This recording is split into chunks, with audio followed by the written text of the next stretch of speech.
So, New York just rang in the new year with an inauguration that had everybody talking. And not just because it was January 1st. I'm talking about two swearing in ceremonies, one of them underground, a Quran instead of a Bible, bold socialist language, and a message that some people found inspiring and others found downright alarming. Let's talk about what actually happened, why it matters, and why this inauguration might tell us a lot about where New York City and maybe the country is headed. Hey everyone, welcome back to the channel. All right, if you're new here, we talk about culture, faith, current events, and how it all connects, whether people are ready for that conversation or not. All right, let's get into it. So first things first, Zohran Mamdani, New York City's newly elected mayor, kicked off his term in a way that was, let's say, unforgettable. Just after midnight on January 1st, Mamdani was sworn into a long-abandoned subway station, yes, underground, literally. Then later that same day, he did it again, this time at a public block party surrounded by supporters. Two ceremonies, one message. This is not business as usual.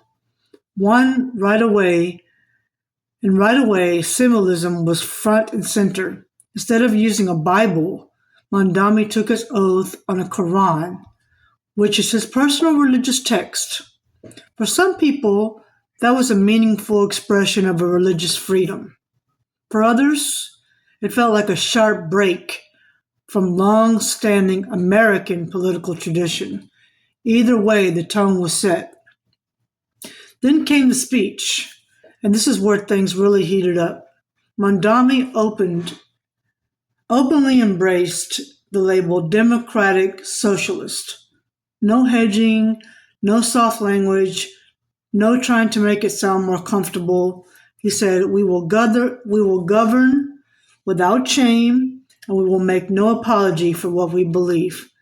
Then came the line that made headlines. He said New York would replace what he called the frugality of rugged individualism with the warmth of collectivism.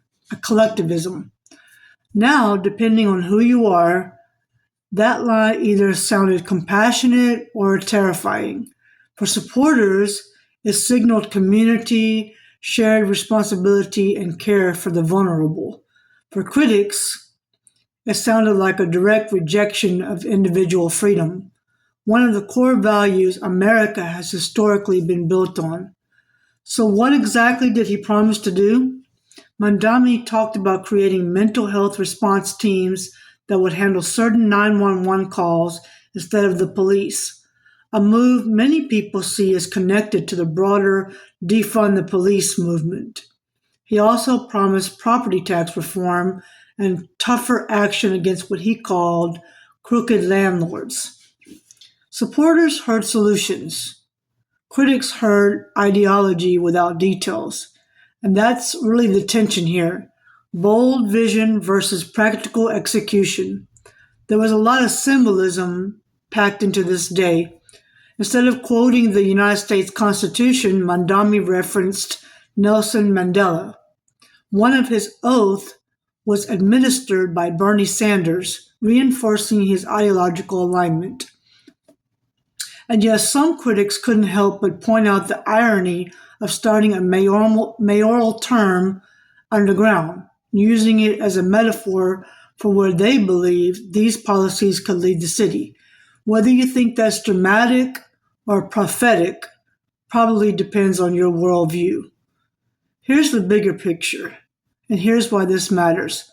This inauguration wasn't just about New York City. It was a signal that ideas once considered fringe are now stepping confidently into the spotlight. A signal that symbolism, ideology, and identity are playing a bigger role in leadership than ever before. And whether you agree with Mamdani or not, one thing is undeniable. This is a shift. So the real question isn't whether this inauguration was controversial. The real question is Is this the future of American cities or a warning sign? Let me know your thoughts in the comments. If you found this video helpful, make sure to like, subscribe, and share. Thanks for watching. I'll see you in the next video.